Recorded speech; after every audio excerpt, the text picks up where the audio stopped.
For all the latest updates, subscribe to News9.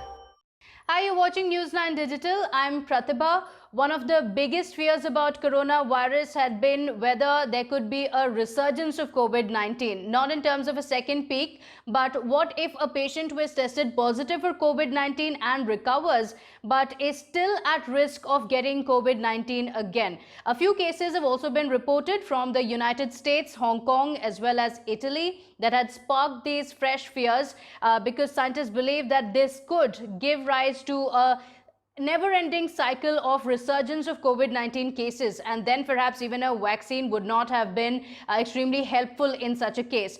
But now a latest study that has been conducted provides some good news, a big relief as well. The study shows that this resurgence of COVID-19 is extremely rare. The cases are going to be extremely rare, and even if it does happen, it is going to be a much milder form of it. So at a time when the cases are increasing across the world, this comes as a major relief. To break it down further for us, Dr. Vishal also joins us from the BGS Hospital to tell us what this could mean in terms of our fight against coronavirus.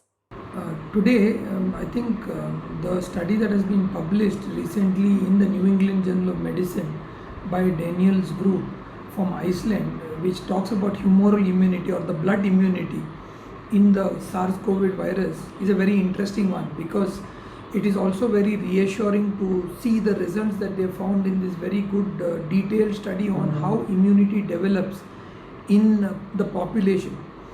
Now, this study showed that majority of the patients who were infected have developed good antibodies against the virus, and even after 4 months their immunity was still persisting, which means that they had long lasting immunity.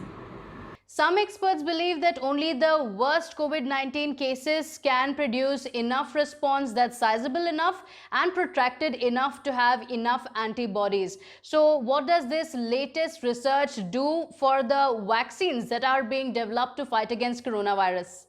With the current study, a lot of emphasis has again come back on looking at antibodies in our blood.